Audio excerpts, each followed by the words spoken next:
She watched her husband laugh with someone else, at the gate meant for their anniversary trip. He didn't know she'd seen everything, or that she wasn't boarding with him.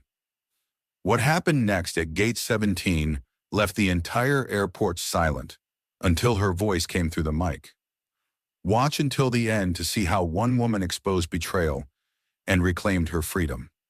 Margaret Holloway stood in front of the airport's sliding doors, her travel tote clutched neatly in one hand, her passport in the other.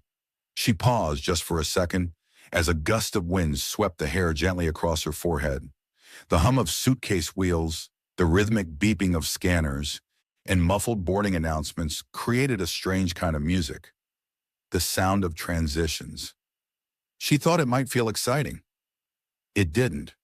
Beside her, Charles was already striding forward, his silver rolling bag trailing behind him like a shadow. "Come on, Maggie," he said over his shoulder. Not quite impatient, but not warm either. That tone had become familiar in the past few years. Efficient, detached. Maggie followed. They were headed to Santorini, a place she'd long dreamed of. Whitewashed buildings, cobalt rooftops, soft island winds. Those were supposed to make up for the growing silence between them. Charles had booked it as a surprise after forgetting their anniversary in March. At the time, she'd thought it was sweet. Now something about the trip felt rushed, like a cover-up for guilt. At the check-in counter, Charles handled everything, flashing his signature smile at the young attendant. Maggie tried to scan the itinerary on the screen, but he subtly moved his body to block her view. "I've got it, Maggie," he said, slipping the boarding passes into his coat pocket before she could even glimpse the seat numbers. "I'm not helpless, Charles," she replied, a gentle edge in her voice. "Didn't say you were. Just trying to move things along." Maggie nodded, but her stomach nodded. He hadn't let her touch the itinerary. He'd insisted on checking her bags himself. And for the past week, he'd been unusually absorbed in his phone, typing furiously, smiling softly at texts he refused to explain. When she'd asked who L was, he claimed it was Larry from the office. Larry didn't send emojis. They moved through security, his hand barely brushing hers as they passed through the scanners. Maggie's eyes wandered to his wrist. The watch she'd gifted him last year still gleamed, but he hadn't worn it in weeks until this morning. Intentional. Every detail suddenly felt rehearsed. They reached the terminal's upscale waiting lounge. Charles gestured for her to sit while he went to grab them coffee. "Flat white, right?"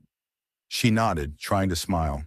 She used to find joy in these moments, traveling together, holding hands while waiting for flights, laughing over overpriced croissants. But lately, even silence between them felt louder than before. She watched his figure disappear into the coffee line, his phone already back in hand. He turned away from her, shoulders slightly hunched, lips moving faintly. Talking to someone who wasn't her. Maggie sat upright, her fingers fidgeting with the zipper of her bag. She tried to shake it off. Maybe she was being paranoid. Maybe this was what 35 years of marriage looked like. Less passion, more practicality. But then she remembered the scent. 3 weeks ago, she'd taken Charles's blazer to the dry cleaner and caught a whiff of something unfamiliar. Not her perfume, not aftershave, something floral and sharp, like jasmine. When she'd asked him about it, he said he'd leaned over a colleague's desk and brushed past her diffuser. She wanted to believe him, but a diffuser didn't leave marks. He returned with 2 coffees, handing one to her casually. His phone buzzed again as he sat, and he turned it face down. "Who's messaging you?" she asked gently. "Work." He sipped. "We have a product launch coming up, and I told them I'd stay reachable." "Even on vacation?" Charles didn't answer. Maggie looked out at the planes, watching one disappear into the clouds. She used to feel excited by the unknown. Now she just felt cold. She didn't know why yet, but she knew something wasn't right. She could feel it, the way you feel a storm before it breaks. In the distance, a voice announced a delayed flight over the speakers. People murmured. Charles reached for his phone again. Maggie didn't know it then, but the woman he was texting wasn't in another city. She was already inside the terminal. And Maggie was just a few hours away from reclaiming her dignity. loudly, and with witnesses. Maggie stirred the foam in her untouched coffee, her gaze flicking between the terminal windows and Charles's unreadable expression. He scrolled through his phone with a casualness that didn't feel casual at all. Occasionally he chuckled softly, just under his breath, just enough to make her heart tug with suspicion. He hadn't laughed like that with her in months. The buzz of travelers blended into a soft drone around them. Maggie couldn't focus. Her instincts, those quiet whispers we often ignore, were getting louder with every passing minute. "I'm going to the restroom," Charles said, already rising. "Be back in a few." Maggie nodded.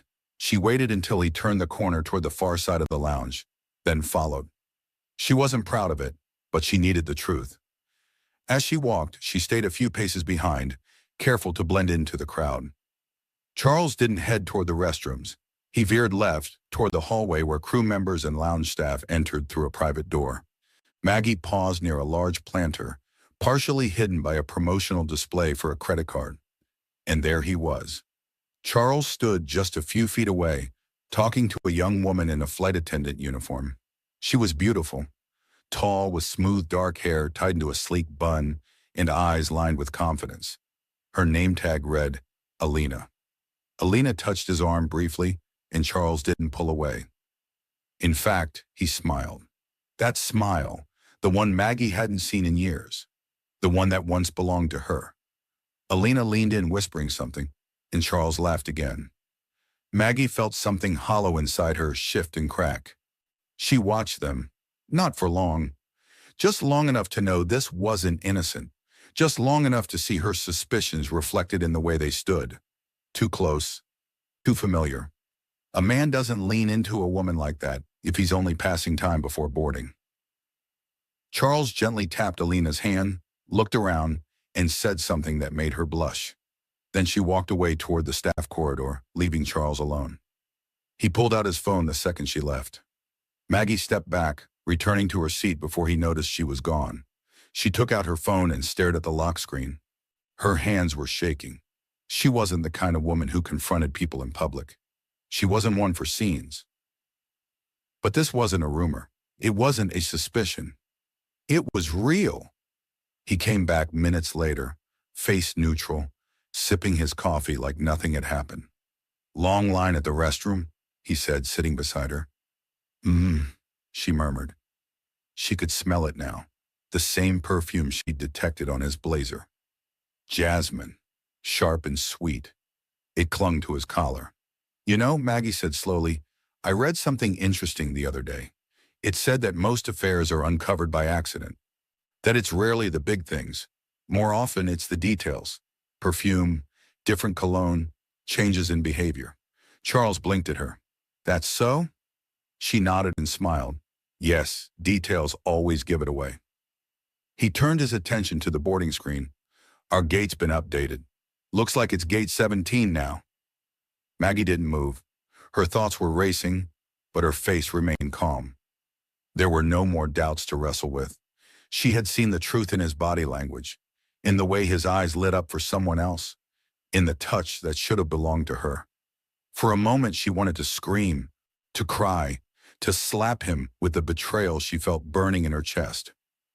But instead she reached for her phone, quietly, without him noticing. She opened her photo app and zoomed in on the image she'd captured earlier. Charles, Alina. The touch on the arm, the lean in, the intimacy caught mid-frame. She saved it to a folder labeled Final Boarding. Then she opened another app, one that Charles didn't know she had access to, their joint investment portal. Quietly, she began the steps to temporarily freeze the account under suspicious activity, something her lawyer had coached her on weeks ago when Maggie first expressed her concerns. She wasn't sure what she'd do next, but she was done ignoring the details. The airport lounge had grown more crowded, and the low hum of boarding announcements played on loop in the background. Maggie sat silently, the noise around her fading as she stared at the departure board. Gate 17. That was where the plane would take them. Together, but not really. She glanced at Charles. He was pretending to read a magazine, but his eyes flicked up every so often, toward the corridor Alina had disappeared into earlier. Maggie didn't need a confession anymore. She had what she needed. But still, part of her wanted to understand. How long? Why? Was it worth destroying everything they'd built? Charles folded the magazine shut and stretched. Boarding should start soon. You want to go stretch your legs? I'm fine here, Maggie replied evenly. You go ahead. He hesitated for a moment, then nodded and walked off, probably trying to find Alina again. As soon as he was out of sight, Maggie opened her bag and pulled out a small manila folder. Inside were documents she'd quietly prepared over the past month. Bank authorizations, a legal retainer, a signed draft of divorce papers, dated but not yet delivered. She had never planned to use them, not unless she was absolutely sure. Now she was. She closed the folder, zipped it away and opened her phone again. The photos she'd taken of Charles and Alina still sat on her screen like a scar. She stared at it for a long time, then messaged it to her lawyer with a short note. It's confirmed. Initiate the process. A simple text, but it carried the weight of 42 years of marriage. Maggie stood and walked over to the large flight display monitor in the center of the terminal. A delay. The screen now showed boarding, delayed 35 minutes. It was just enough time, enough for her to think, really think, about what she wanted this moment to be. Did she want to walk away quietly, take the next cab home, and let him return to a wife who simply disappeared? Or did she want to let him feel what she felt? In real time, in public, no yelling, no drama, just the truth. Unmistakable, undeniable. She chose the latter. At the corner of the terminal, she spotted a small airline service desk manned by a young airport staffer. He looked barely 30, polite but distracted. She approached slowly. "Hi there," she said warmly. He looked up. "Yes, ma'am? Can I help you?" She leaned in slightly. "This might sound odd, but I was wondering, would it be possible to make a brief announcement over the gate microphone?" He blinked. Like a surprise message? For a birthday or something?" "Something like that," Maggie said. Her voice didn't waver. "It's for my husband. We're celebrating something special today, and I just want to say a few words before boarding." The staffer hesitated. "Technically, that's only for employees, but I mean, if it's brief, I could allow it." She smiled, genuinely. "Thank you. I promise it'll be short." He handed her a laminated card with access to the microphone next to the gate check-in desk. She walked over slowly, holding the card in both hands, her heart pounding. Not with fear, but with focus. Charles was back now, standing near a gate 17, scanning the crowd. Alina was nowhere in sight, yet.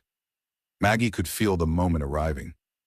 Not in some dramatic, theatrical way. It was more like a tide finally hitting the shore after building silently for miles. She took one deep breath, closed her eyes, and whispered to herself, "This isn't revenge. This is recognition." She opened her eyes, placed the laminated card into the reader, and gently lifted the microphone. A soft beep. The terminal quieted just slightly as the microphone came alive. Her voice, measured, clear, echoed through gate 17. Silence followed Margaret's announcement, brief, suspended, sharp. Then came the collective intake of breath. Passengers standing near gate 17 turned toward Charles, phones frozen mid-scroll, conversations cut short mid-sentence. Even the background announcements, the usual monotone reminders about unattended baggage, seemed to dim under the weight of what had just happened.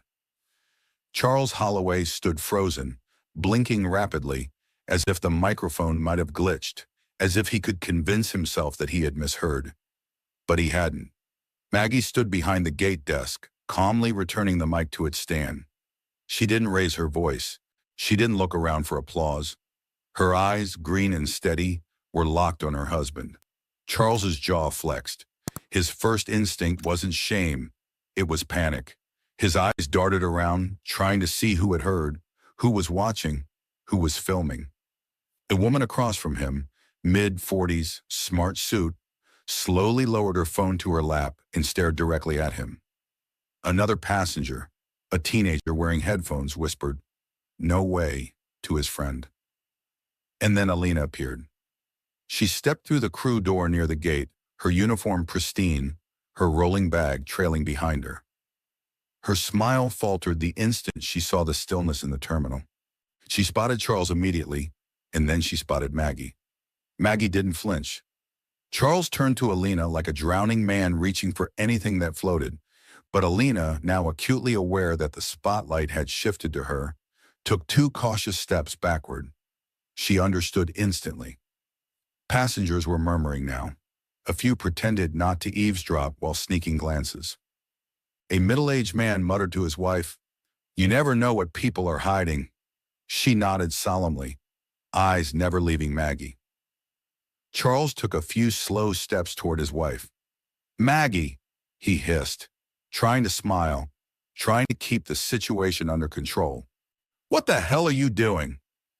"I think it's pretty clear," she replied. Her voice didn't carry the weight of fury. It carried finality. He lowered his voice further. "This isn't the place for this." She raised her brow ever so slightly. "Then maybe you should have kept your affair out of the airport lounge." Alina took another step back and began pulling her suitcase toward the jet bridge. One of the flight crew supervisors stepped in front of her, lips pursed, saying something quietly but firm. Alina's expression shifted to defensiveness, then fear. Maggie caught the moment. That was all she needed. "I didn't want to embarrass you," Maggie said, addressing Charles. "For weeks I gave you chances. I begged for honesty. I let myself believe maybe I was imagining things. But you brought her here. You didn't even have the decency to lie well." Charles tried again. "Look, it wasn't serious. It didn't mean anything." Maggie blinked. "You gave her my anniversary trip, my seat, my husband." He opened his mouth to respond, but she held up her hand. "No, I don't need your explanations anymore." From the side, a TSA officer approached, clearly aware of the commotion. "Ma'am, sir, is everything all right here?" Maggie nodded with a calm that felt foreign and liberating. "We're fine. Just not flying together today." The officer lingered for a moment, then nodded and stepped aside. Charles rubbed his forehead, trying to think, trying to salvage what couldn't be saved. "Can we at least talk about this in private?" "No," she said. "You chose to do this in public. I'm simply responding in kind." Her voice wasn't bitter. It was anchored, and that was what made it powerful. People expect rage in moments like these. They don't expect restraint. And it made every word she said feel heavier. Charles glanced back toward the gate, toward the path Alina had vanished down. For the first time, he looked truly unsure. Not guilty. Not sorry. Just caught. Maggie reached into her bag and pulled out a thin envelope. "Here," she said, placing it into his hand. "What's this?" he asked, brows pinched. "Instructions," she replied, "on how to live without me." She turned then, slowly, deliberately, and walked back toward the main terminal.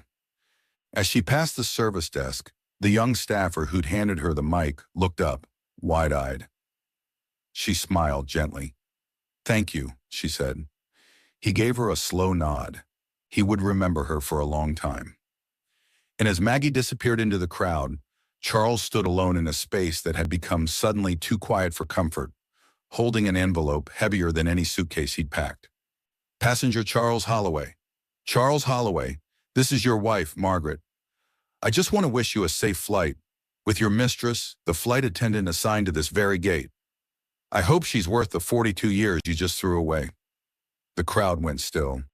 Heads turned. Charles froze in place.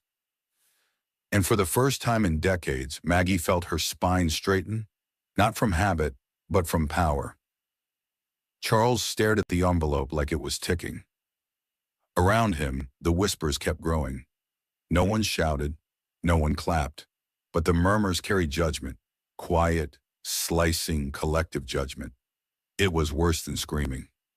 The TSA officer who'd approached earlier stood by the gate, arms crossed, eyes scanning the area. He wasn't intervening. He didn't need to. Maggie had made no threats, no scene, Only facts, clearly spoken, and heard by all. Charles turned the envelope over in his hands, then finally opened it. Inside, a letter from Maggie, typed but signed in ink. A copy of the divorce petition, already filed. A list of assets with the words, "Transferred to Maggie Holloway," circled in red. And a short note paperclipped to the front. "If you're going to lie, Charles, try not to do it so lazily." He looked up, frantic, but Maggie was gone. The crowd began to thin as the boarding announcement resumed. The gate agent called for Group 1, and people reluctantly stood, torn between watching the fallout and catching their flight. Charles stood at the edge of it all, his lips pressed together, hands trembling as he stuffed the documents back into the envelope. From the side of the gate, Alina emerged again, escorted by a senior crew supervisor. Her face was pale now, her eyes darting from Charles to the passengers boarding. The supervisor was mid-lecture, speaking low but stern, her body language unmistakable. Alina stopped walking when she reached Charles. "I didn't know she'd be here," she whispered sharply. He said nothing. "I told you this wasn't a good idea." Still nothing. "You need to fix this," she added. That jolted him. "Fix it?" he muttered, voice rising slightly. "You think I can fix this?" A nearby passenger paused to glance at them. Alina noticed, then dropped her tone. "Look, I didn't sign up for public humiliation." "You knew what this was," Charles hissed. "You knew I was married." She stepped back. "I also thought you had some control over your life." With that, she walked toward the jet bridge without looking back. Charles stood alone again. The gate agent called the next boarding group, and people began filing past him, some with pointed stares, others pretending not to see him at all. Back near the escalators, Maggie watched it all unfold. She wasn't hiding. She stood tall, her coat buttoned, her travel tote resting neatly at her side. She hadn't moved far. She simply wanted to witness the end of the performance, the one he'd started. Charles finally saw her again. Their eyes met across the terminal. He didn't come toward her. He just stood there, shoulders slightly slouched, envelope dangling from his hand like a weight he couldn't shake. Maggie gave him a nod. Not angry, not vindictive, just finished. She turned and walked toward the central atrium, where a small cafe overlooked the boarding gates, a place where people sipped tea and waited for flights to change their lives. She didn't cry. Not here. Not anymore. Instead, she took a seat near the glass and placed her phone face down on the table. Her reflection in the window looked older than she remembered, but stronger too. It took her 42 years to realize she'd been carrying someone else's baggage. Now she was done. As she sipped her tea, the boarding door closed behind Charles. He didn't get on the flight. He didn't walk toward her. He didn't say a word. And for once, that silence was hers to keep. Margaret Holloway sat in the cafe overlooking the terminal, a quiet sanctuary above the chaos. Below her, Charles remained frozen near Gate 17, holding the remnants of a life he thought he had neatly compartmentalized. In his hands, the truth weighed more than any carry-on.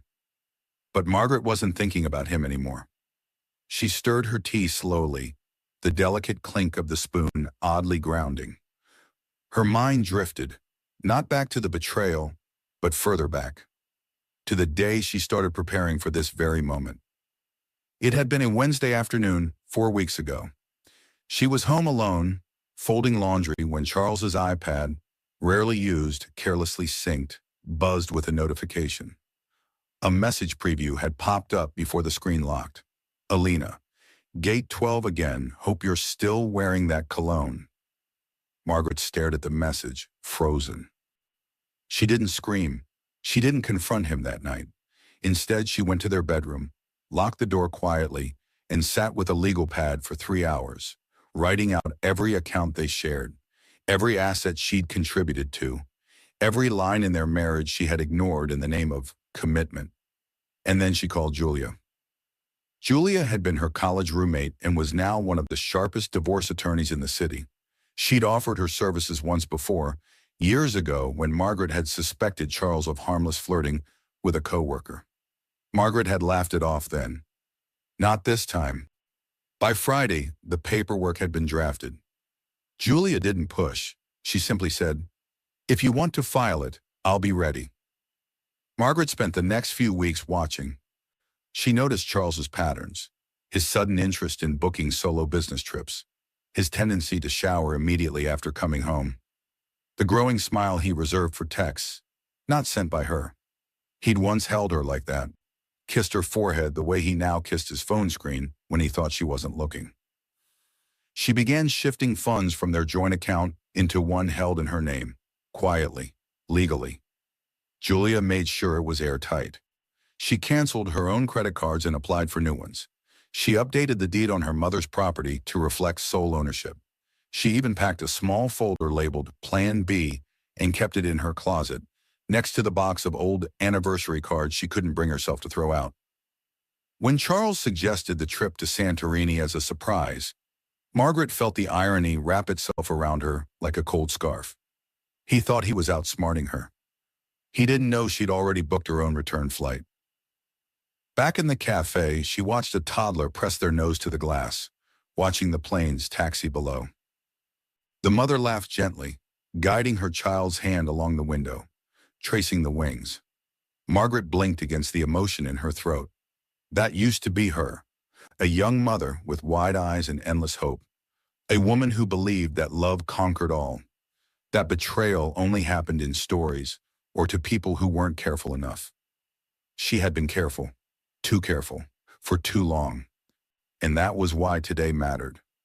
Not to humiliate Charles, not even to punish him, but to unshackle herself from silence, from denial, from the slow erosion of dignity that came with being lied to by someone who used to love her.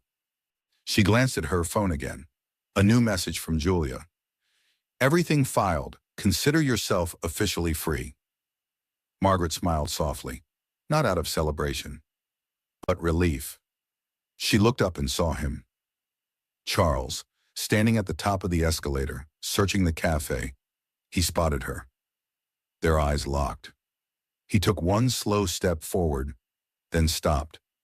Maybe he wanted to explain. Maybe he thought an apology would make a difference. But there was nothing left to fix. The damage wasn't new. It had just become visible. Margaret reached for her coat and stood. She didn't walk toward him. She didn't wave. She simply turned and walked toward the glass doors leading to the exit. With every step, she felt lighter. And Charles remained standing, just like he always had. Too late, too distant, too unsure of what he had destroyed until it stood up and walked away. Outside the terminal, the air was warmer than Margaret expected. A soft breeze rustled the edge of her blouse as she walked slowly across the pavement toward the taxi stand. The airport's chaos buzzed behind her, but it no longer reached her. It was like walking out of a bad dream, one she'd been stuck in for far too long. She didn't look back. Inside, Charles remained near the cafe, pacing, phone in hand. He called her once, no answer. Then again, straight to voicemail. He stared at the screen like it held a spell that might rewind time. But it didn't. Maggie had turned it off the moment she stepped into the sunlight. She slid into the back seat of the cab and gave the driver an address. Not to their home, but to a small bed and breakfast she'd booked on her own weeks ago. A weekend retreat by the coast. No questions, no plans, just silence and the sound of waves. The driver nodded and they pulled away from the curb. As the car sped toward the highway, Maggie leaned her head back and closed her eyes. She didn't cry. That had already been done.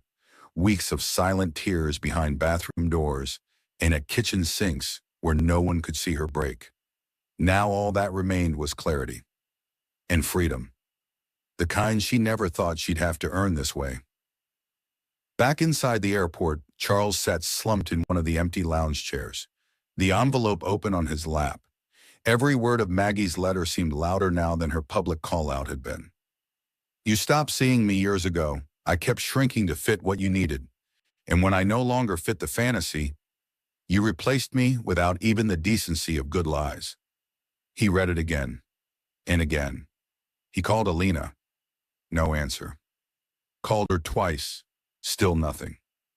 A voice on the intercom announced the final boarding for their flight to Santorini. He was supposed to be sipping champagne by now, pretending to be in love with a woman who made him feel younger, more powerful, less married. Instead, he was alone. His marriage? Gone. His mistress? Vanishing with every delay. His credibility? Shattered.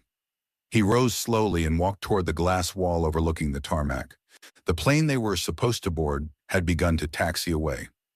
Not just from the gate, from his life. In Maggie, realm, he had underestimated her. Always had. At the B&B, Margaret stepped into a quiet room filled with the scent of fresh lavender and the sound of distant surf. She sat by the window and removed her shoes, letting her tired feet rest on the hardwood floor. For the first time in years, she wasn't needed by anyone. She wasn't someone's schedule keeper, someone's emotional landing strip, someone's ignored voice in the dark. She was simply herself. And that was more than enough. She reached into her purse and pulled out her favorite book, one Charles always made fun of her for rereading. She opened it to a random page and smiled. The room was small. The view wasn't Santorini. But peace, she realized, didn't come with a view. It came with a decision. A choice to stop begging to be chosen. Far behind her, Charles finally exited the airport, but the world didn't stop to offer him sympathy. No one reached out. No one explained what had happened, because they'd all seen it. And more importantly, so had he. For years, he had convinced himself Margaret was lucky to have him. But in a single day, she'd proved what he truly was. Ordinary, predictable, replaceable. And she was so much more than he remembered. The last time he would ever see her would be as she walked away. Hair catching sunlight, shoulders tall, head unbent. That image would haunt him longer than any divorce filing. It would remind him, some women don't fight for space in your life. They leave you to drown in it. The morning sun spilled through gauzy curtains, casting soft gold light across the wooden floorboards of the bed and breakfast. Margaret sat on the edge of the window seat, legs tucked under her, sipping warm tea from a chipped porcelain mug. Outside, waves rolled in rhythmically against the shore, steady, patient, powerful. They reminded her of who she used to be, and who she had finally returned to. In the stillness of that coastal room, Margaret allowed herself to remember, not the betrayal, but the woman before it, the woman she'd tucked away while trying to make a marriage work that had long stopped working. She had been vibrant once, curious, tender. She'd given love as if it would be enough to hold everything together, and when the cracks appeared, she'd worked harder, blamed herself, tried again, and again, until one day her husband's silence had become a wall, and his smile, once her safe place, had become a stranger's mask. She took another sip of tea. This trip wasn't what she had planned, but in many ways, it was what she needed. Not the white sand beaches or ocean villas of Santorini, but this, a modest room, a sunrise just for her, a future with no one to explain herself to. She looked down at her phone and saw a single missed call from Charles. No voicemail. The last thread, frayed and dangling. She deleted it without a second thought. Later that afternoon, Maggie walked along the rocky beach just below the inn. The tide was coming in, and the wind carried a hint of salt and eucalyptus. She paused to pick up a small, perfectly round stone and held it in her palm. 42 years. That's how long she'd been someone's wife, someone's mother, someone's afterthought. And now she was her own beginning. She threw the stone into the ocean and watched the ripples spread outward, wider and wider, until it disappeared into the horizon. And that wraps up today's story. Now we want to hear from you. Where are you watching from? Drop your city or country in the comments, and let's see how far these stories reach. If this story moved you or gave you chills, give it a like, share, and subscribe for more powerful stories. One last thing, rate the story from 1 to 10 in the comments. Your feedback helps us bring you even better ones next time. Thanks for watching. We appreciate you being part of this storytelling journey.